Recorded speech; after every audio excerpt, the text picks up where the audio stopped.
In other words, don't be an amateur unless it's in the film business. That's solid, man. I gotta write this stuff down. Hey, podcast listener, even if you are alone in your entrepreneurial pursuit, know that today, right now in your earbuds, you are joined by thousands of entrepreneurs all around the globe seeking to do the same thing you are. If you want to know more about this program or this podcast, or want to get barraged by a lot of annoying pop-ups, check out our website, lifestylebusinesspodcast.com.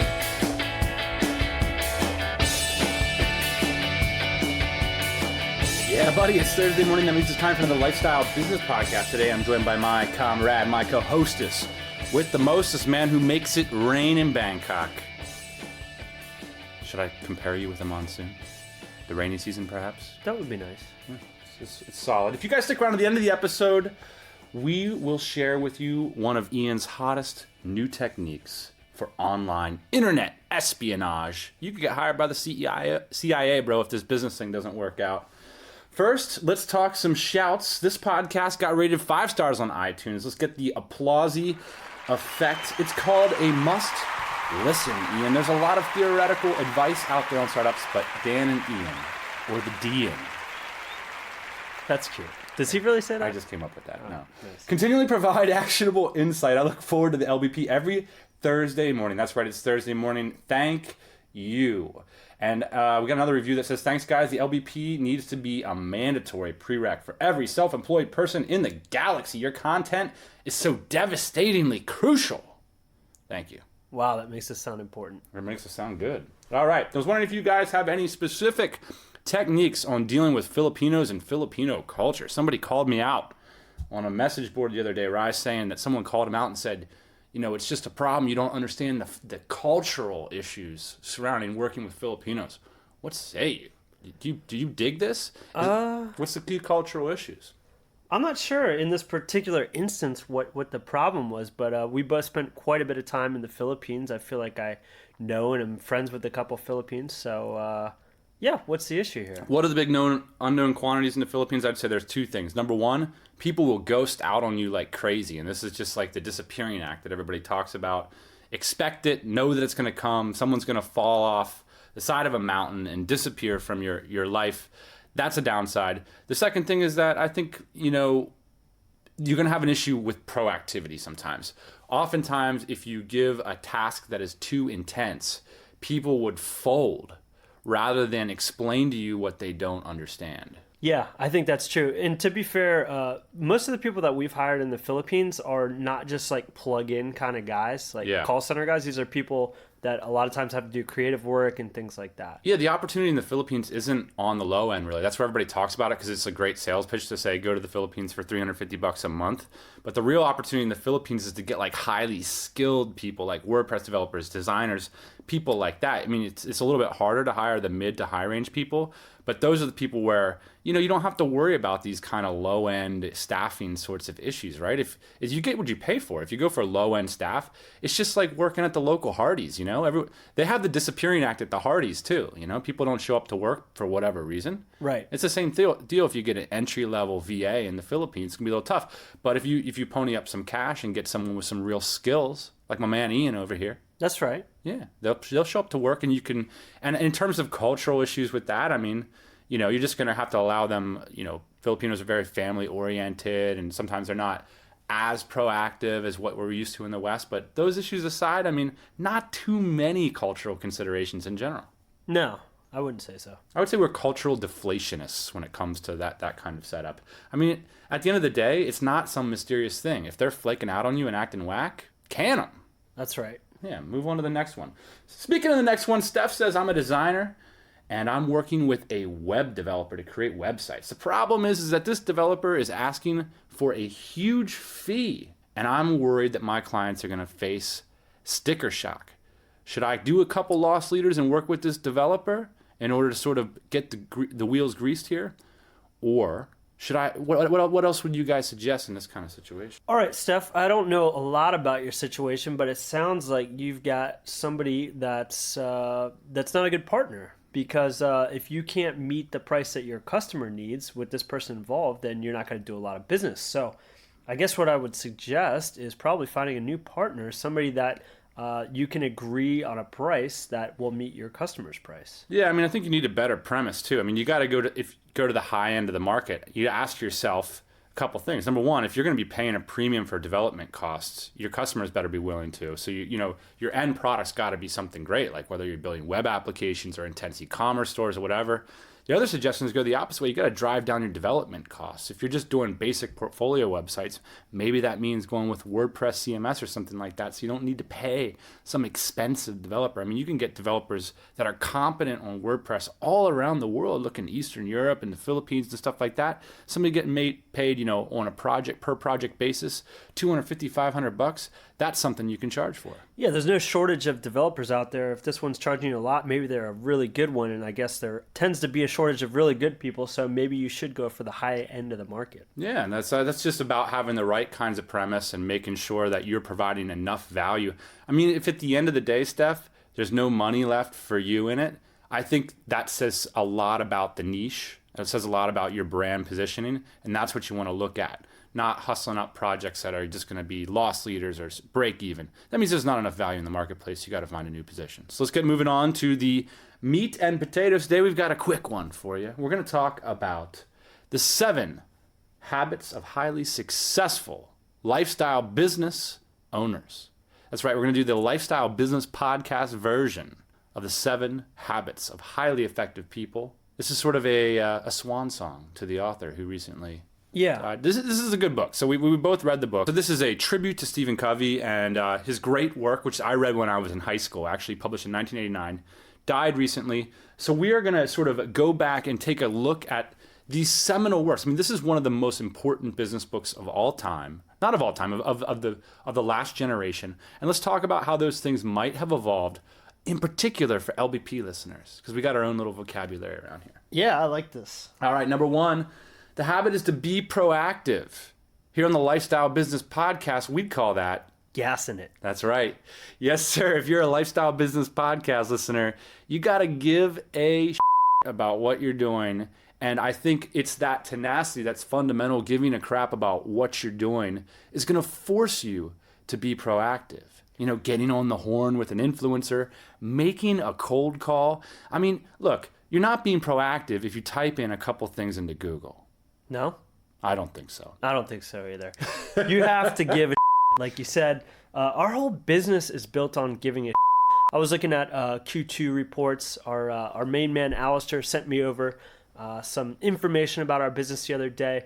And one of the number one reasons he cited that we are successful in one of our niches is that we care. I mean, that was his point. He said, customer service is at an all-time high. It's unrivaled in the industry. We care. That's why we're number one. We give a We take responsibility for our customers, too. Our customers, do they make mistakes? Yes. Habit number 2, begin with the end in mind. Although if you were a Lifestyle Business Podcast listener, you'd call it... Longball. That's right. We play Longball around here. Today, Ian and I got to tell you guys the inside story. We were having an hour-long argument about some business we were going to start or some new thing. It wasn't hour-long. Maybe it was a good solid 10 minutes of heated debate. No, it was 45 minutes. And then you said, do you remember what you said? Longball? You said, and I quote, this is what the CEO said. He said, it's a good way to make some quick money. Yeah, I regretted saying that.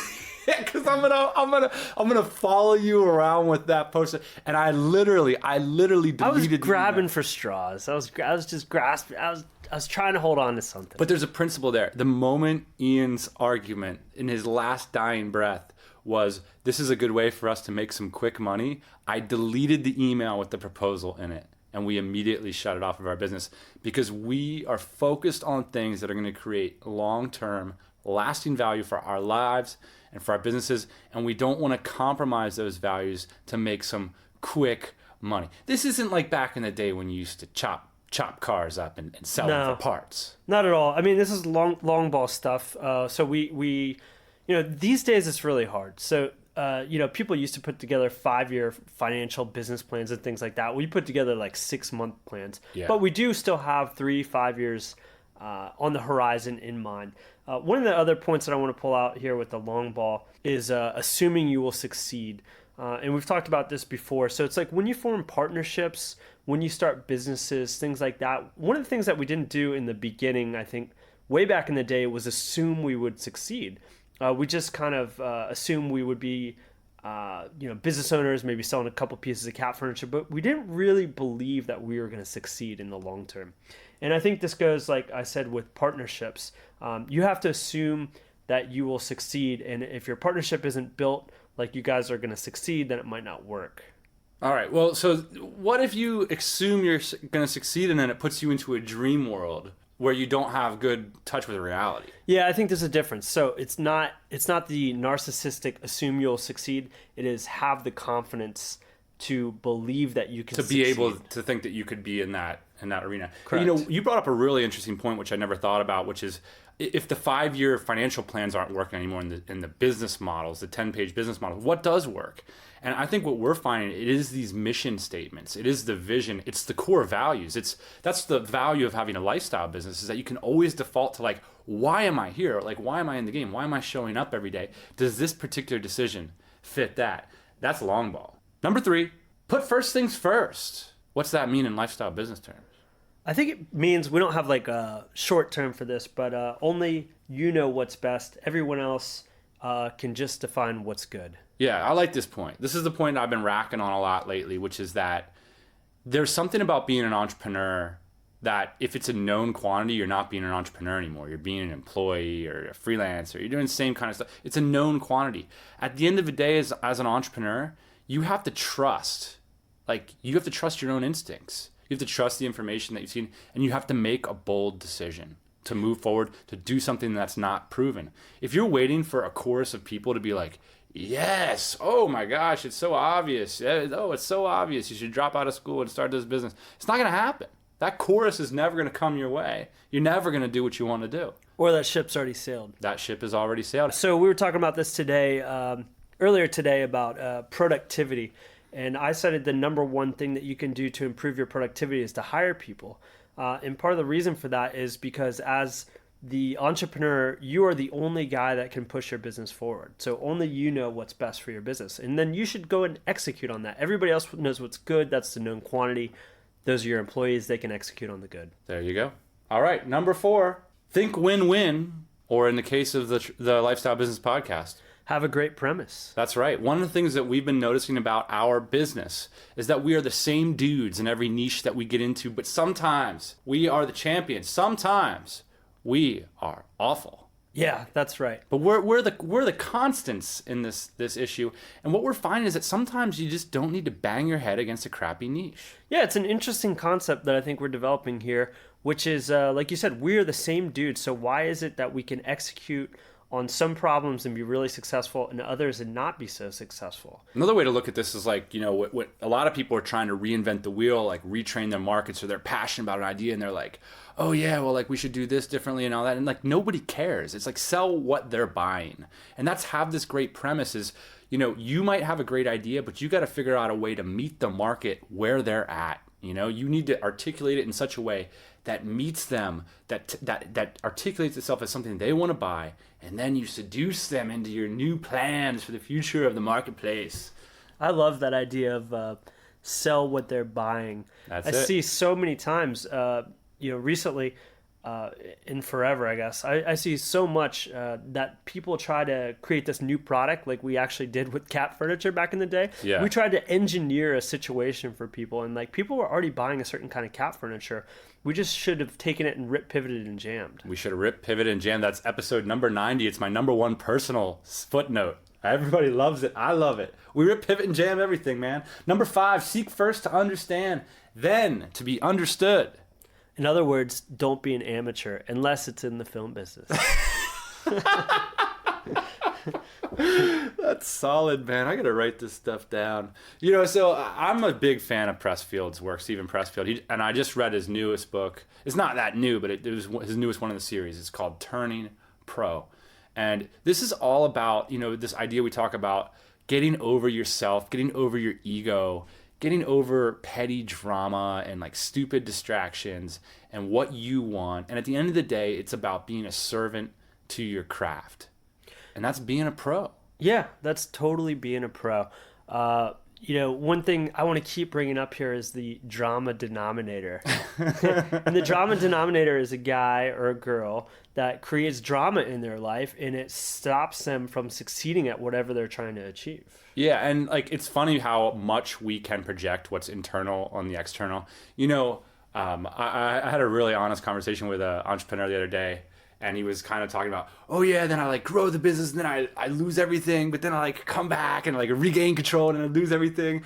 And literally like he goes through this thing and I'm kind of like nodding my head and listening and he's like, that's just me, isn't it? And I'm like, yes. That's just you. And it's interesting because I wasn't thinking that, but like he saw that in himself that he was it that every market this guy chooses just like flies up and then goes bust and then comes back? No, it's that's the drama denominator. He's the one that's defining those circumstances. Yeah, and everybody has their shortcomings. I mean, of course, yours and my shortcomings come out in our business every once in a while too. But sure. It's all you can do to try and suppress those. Focus on the craft. Listen to your customers. You second, them first.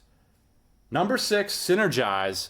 In LBP parlance, we call this one building a team. Building a team, that's right. That's the number one thing that we focus on. The other day I wrote that all the productivity tips in the world won't lead up to one pissing vinegar, version of yourself or somebody that's helping you out on your team that believes in your mission. That's right. We've been on this since way back in the day, and we've talked a lot about how we were nervous when we hired our first employee, but in a lot of ways it was the best thing we could have done for our business. Talking to Tim Connolly the other day, somebody asked him a question. We were on a call. They said, how much should I reinvest into my business? It's already going. He said, as much as you can afford. And I think one of the first things that you should purchase in your business or that you should afford is an employee. And habit number 7, sharpen the saw. This one's a little bit confusing because I don't know what sharpening the saw is all about, but it's essentially like working out and being spiritual and doing yoga and stuff like that. Yeah, pretty much. So LBP version is party all night. Party all night. Yeah, rock and roll all day.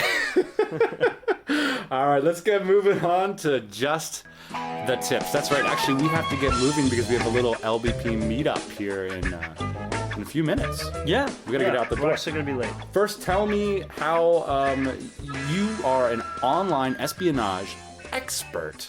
How do you pull it off? Well, I've got a little tool set here, so I'm going to share one of my tips today. So I had to track down a guy on the internet the other day, and so one of the things here is a lot of people use the same image for a lot of different things. So like they might use their Facebook profile image is the same as their Discuss image, et cetera, et cetera. And if that's the case, which it is with a lot of people, because they have one good headshot or two good headshots, then you can use this tool. And this tool is called TinEye, and it's basically a reverse image search. So what you do is you take a screenshot or you save the image that you found on their Facebook profile, you plug it into TinEye, and then boom, you can see all the other web pages that this image is pasted on. So it's a really good tool, even if you just want to see where this other person is posting. That's freaking creepy. So I'm going to go update my dating profiles. Yeah, the trick here, or the tip here, is to have many images with many different profiles. I'm just going to Photoshop and flip. Photoshop and flip. Hey, pretty soon here, though, they're going to have facial recognition, so all this is going to be useless. Man. My freaking skeletons are just dancing out in the street. All right, everybody, we're going to play you out with Black and Blue, a track by Mike Snow, a guy that the boss turned me on to. We've been enjoying his new record. Hope you enjoy it, and we will see you next Thursday morning. That's Mike with 2 eyes. Booyah.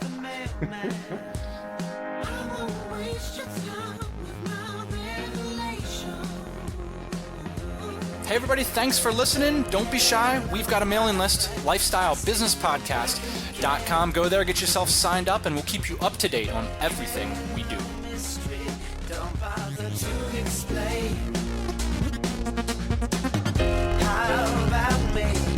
It's all been in my head. Hey, well, I'm tired of this black and blue, black and blue. I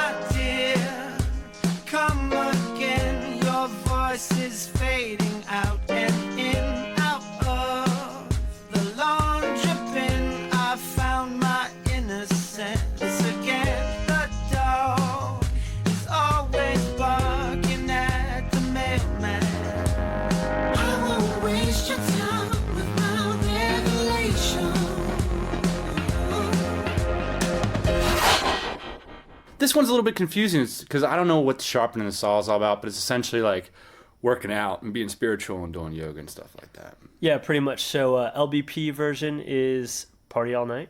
Party all night.